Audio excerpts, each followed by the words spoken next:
Hi hello friends, welcome to Tamil defence update. இன்னைக்கு இந்த வீடியோல இந்தியன் ஏர்ஃபோர்ஸுடைய ஃபியூச்சர் அப்டேட் எந்த மாதிரி எல்லாம் இருக்க போகுது அப்படின்றத பத்தி தான் பார்க்க போறோம். உதாரணத்துக்கு இந்தியாவினுடைய சுகாய் போர் விமானத்தை சூப்பர் சுகாய் ப்ரோக்ராம்க்கு கீழே அப்டேட் பண்ணிட்டு வந்துட்டு இருக்காங்க. ஸோ அது போல இன்னும் பல விமானங்கள் எதெல்லாம் அப்டேட் பண்ணிட்டு வந்துட்டு இருக்காங்க, எந்தெந்த விமானங்கள்லாம் ஃபியூச்சர்ல இந்தியன் ஏர்ஃபோர்ஸ்ல இணைய போகுது, எவ்வளவு போர் விமானங்கள் இந்தியாவினுடைய விமானப்படைக்கு தேவைப்படுது, எந்த மாதிரியான ஃபியூச்சர் அப்டேட்லாம் இருக்க போகுது அப்படின்றது தான் இந்த வீடியோ நம்ம பார்க்க போறோம். சோ இந்த வீடியோ பார்ட் 1 பார்ட் 2 அந்த மாதிரி கண்டினியூ ஆகக்கூடிய வீடியோ. இந்தியாவினுடைய முப்படை படைப்பிரிவுகளுக்கும் இந்த மாதிரியான அப்டேட் அடுத்தடுத்த வீடியோல கொடுக்க போறோம். சோ மறக்காம நம்மளோட இந்த சேனலை சப்ஸ்கிரைப் பண்ணாதவங்க சப்ஸ்கிரைப் பண்ணிருங்க. இந்த சேனல்ல இந்தியன் டிஃபென்ஸ் அப்டேட் கொடுத்துக்கிட்டு இருக்கோம். உங்களுக்கு வேர்ல்டு டிஃபென்ஸ் அப்டேட் வேணும்னா நம்மளோட TDU வேர்ல்ட் சேனல் இருக்கு. சோ அந்த சேனலோட லிங்க் டிஸ்கிரிப்ஷன்ல இருக்கு. அதையும் சப்ஸ்கிரைப் பண்ணாதவங்க சப்ஸ்கிரைப் பண்ணிருங்க. அது மட்டும் இல்லாம உங்களுக்கு டிஃபென்ஸ் ஆர்டிகல் படிக்கணும்னு ஆசை இருந்துச்சுன்னா நம்மளுடைய TDU தி டிஃபென்ஸ் அப்டேட் அப்படின்ற ஒரு ஆப் இருக்கு.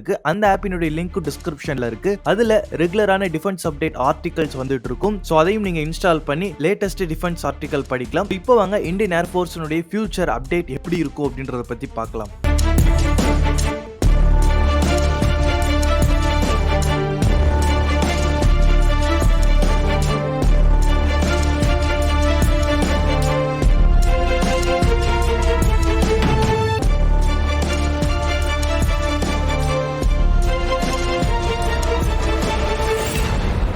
ரெண்டாயிரத்தி 22 குளோபல் ஏர் பவர் ரேட்டிங்ல இந்தியா வந்து தேர்ட் பிளேஸ் போயிடுது, சைனாவை பீட் பண்ணிடுது. இந்த 2022க்கு அப்புறம் இந்தியாவினுடைய ஏர்ஃபோர்ஸ் எப்படி இருக்கும் அப்படின்ற ஐடியா யாருக்கும் இருக்காது. சோ இந்த வீடியோவை பொறுத்தவரை மொத்தம் ஒரு 5 ஃபியூச்சர் ஏர்கிராஃப்ட் இந்தியன் ஏர்ஃபோர்ஸ்ல இருக்க போறத பத்தி நம்ம பேச போறோம். சோ அந்த 5 ஃபியூச்சர் ஏர்கிராஃப்ட்ஸும் அதுக்கான அப்கிரேட், அது மட்டும் இல்லாம அதுக்கான டீல் பத்தி தான் இந்த வீடியோல பார்க்க போறோம். சோ இந்தியன் ஏர்ஃபோர்ஸை பொறுத்தவரை லேட் 90ஸ்ல இருந்து இப்ப வரைக்கும் மாடர்னைசேஷன் பண்ணிட்டு வந்துட்டு இருக்காங்க, நவீனப்படுத்திட்டு வந்துட்டு இருக்காங்க. சோ இப்போ நம்ம என்ன முக்கியமா ரீப்ளேஸ் பண்ணிட்டு வந்துட்டு இருக்கோம் அப்படின்னு பார்த்துட்டீங்கன்னா ஓல்டு சோவியத் யூனியன் ஏர்கிராஃப்ட் தான் ரீப்ளேஸ் பண்ணிட்டு வந்துட்டு இருக்கோம். சோ இந்த ஃபைட்டர் ஜெட்லாம், அதாவது ஓல்டு ஃபைட்டர் ஜெட், உதாரணத்துக்கு MiG-21 பைசன்லாம் அதிகப்படியான விபத்துக்கு உள்ளாயிட்டு இருக்கு. சோ இந்த விமானத்துல நம்ம ரீப்ளேஸ் பண்ணியே ஆகணும். போர் விமானங்களை பொறுத்தவரை இந்தியா கிட்ட மொத்தம் 33 ஸ்குவாட்ரன் இருக்கு. சைனா அண்ட் பாகிஸ்தானை டைரக்டா நம்ம மீட் பண்ணணும் அப்படின்னா 33 ஸ்குவாட்ரன் பத்தாது. இந்தியன் ஏர்ஃபோர்ஸ்க்கு மொத்தம் 42 ஸ்குவாட்ரன் தேவைப்படுது. சோ இந்தியன் ஏர்ஃபோர்ஸினுடைய கால்குலேஷன் படி 2035க்குள்ள மொத்தம் 42 ஸ்குவாட்ரனை நம்ம ஃபுல்ஃபில் பண்ணணும் அப்படின்ற ஃபோக்கஸ்ல ரன் ஆயிட்டு இருக்காங்க. சோ இந்த 42 ஸ்குவாட்ரன்ல டோட்டலா 450 போர் விமானங்கள் தேவைப்படுறதா டிஃபென்ஸ் எக்ஸ்பர்ட்ஸ்லாம் சொல்லிட்டு இருக்காங்க. 450 போர் விமானங்களும் இந்தியன் ஏர்ஃபோர்ஸினுடைய 42 ஸ்குவாட்ரன்ல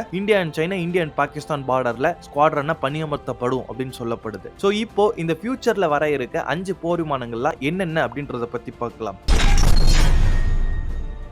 முதல் இடத்துல இருக்க போர் விமானம் சூப்பர் சுகாய் ப்ரோக்ராம். நம்ம ஆல்ரெடி Su-30 MK பயன்படுத்திட்டு வந்துட்டு இருக்கோம். அந்த Su-30 MK தான் இந்தியாவினுடைய ஃப்ரண்ட்லைன் வாரியர் அப்படின்னு சொல்லலாம். இந்தியன் ஏர்ஃபோர்ஸ்னுடைய மிக முக்கியமான போர் விமானம், மிக அதிக மெனூரபிளா செயல்படக்கூடிய அட்வான்ஸான லெவல்ல இருக்க ஒரு போர் விமானம். சோ இதுல என்ன மாதிரியான அப்கிரேட்லாம் பண்ண போறாங்க அப்படின்றத பாக்குறதுக்கு முன்னாடி இந்துஸ்தான் ஏரோநாட்டிக் லிமிட்ஸுடைய சீஃப் என்ன சொல்லியிருக்காரு அப்படின்றத பார்க்கலாம். இந்துஸ்தான் ஏரோநாட்டிக் லிமிட்ஸுடைய சீஃப் ஆர் மாதவன் என்ன ரிப்போர்ட் பண்ணிருக்காருன்னா, இன்னும் கன்ஃபிகரேஷனை நாங்க ஃபைனலைஸ் பண்ணல, but beyond visual range capability நாங்க இம்ப்ரூவ் பண்ண போறோம், நியூ எலக்ட்ரானிக் வார்ஃபேர் சூட்ஸ் கொண்டு வர போறோம், இன்ஜின் அப்கிரேட் பண்ண போறோம், நியூ ரேடார் சிஸ்டத்தை கொண்டு வர போறோம் அப்படின்றது சொல்லியிருக்காங்க. இது இன்னும் டெப்தா பார்க்கணும் அப்படின்னு பார்த்துட்டீங்கன்னா சுகாய் Su-30 MK-ல இப்போ இருக்க ரேடார் வந்து N011M பார்ஸ் ரேடார் சொல்லுவாங்க. இந்த ரேடார் அதிகப்படியான ரேஞ்ச் கொடுக்கக்கூடியது, 400 கிலோமீட்டர் வரை அதனுடைய ஆப்ஜெக்ட்ஸ் சர்ச் பண்ணக்கூடியது, 200 கிலோமீட்டர் ரேஞ்ச் வரை டார்கெட்டை ட்ராக் பண்ணக்கூடிய கேப்பபிள் கொண்டதான் சுகாய் Su-30 MK. ஆனா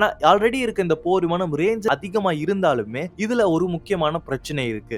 ஏன் அப்படின்னு பார்த்துட்டீங்கன்னா இதுல AESA ரேடார், இந்த ரேடார் வந்து AESA ரேடார் கிடையாது. சோ இதனால எதிரினுடைய ரேடார் நம்மளுடைய ரேடாரை ஜாம் பண்ணக்கூடிய வாய்ப்புகள் மிக அதிகமா இருக்கு. சோ AESA ரேடாராக இருந்தா ஜாம் பண்றது மிக கடினமா இருக்கும். பட் இது AESA ரேடார் கிடையாது. சோ அதனால இதுல நியூ ரேடார் கொண்டு வர போறாங்க. இந்த நியூ ரேடாரை பத்தி முக்கியமான விஷயம் ஒன்னு சொல்லணும் அப்படின்னு பார்த்துட்டீங்கன்னா, ரஷ்யாவினுடைய 5ஆம் தலைமுறை போர் விமானம் 5th ஜெனரேஷன் ஃபைட்டர் ஜெட்டான Su-57ல இருக்கக்கூடிய அதே ரேடார் தான் சூப்பர் சுகாய் போர் விமானத்துல வரப்போகுது. என்ன ரேடார் அப்படின்னு கேட்டீங்கன்னா எக்ஸ் பேண்ட் N036 பைல்கா AESA ரேடார் தான் கொண்டு வர போறாங்க. சோ இந்த ரேடார் வந்துருச்சுன்னா கண்டிப்பா ஆன்டி ஜாமிங்ல பெர்ஃபார்ம் பண்ணக்கூடிய ஒரு முக்கியமான ரேடாரா இருக்கும். அது மட்டும் இல்லாம நல்ல ரேஞ்ச் கொடுக்கக்கூடிய ரேடாராவும் இருக்கும்.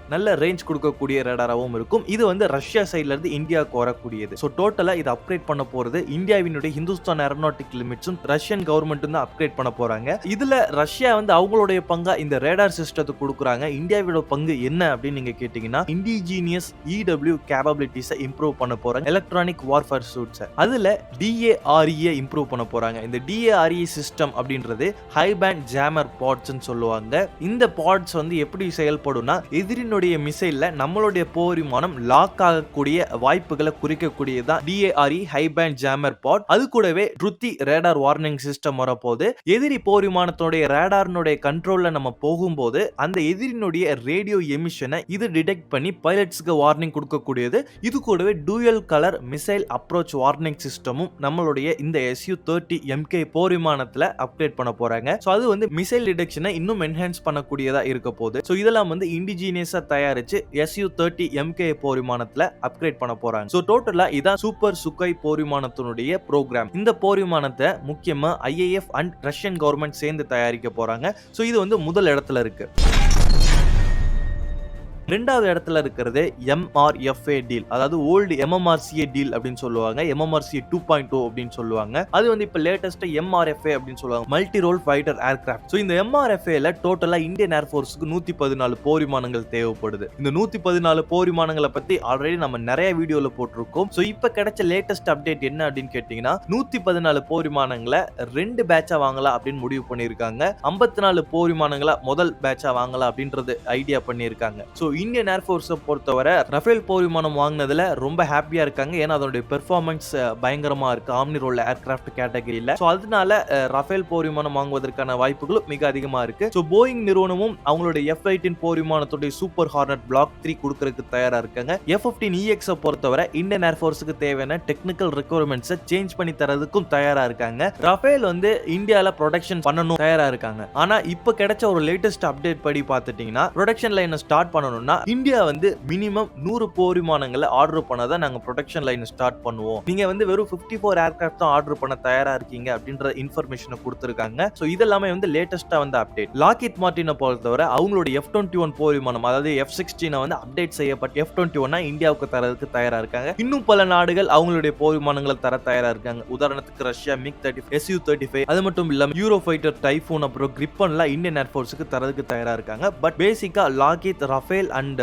போயிங் நிறுவனம், இந்த நிறுவனங்கள்ல காம்படிஷன்ல மிக எஃபெக்டிவா இருக்காங்க அப்படின்றது தெரிஞ்சுக்கணும்.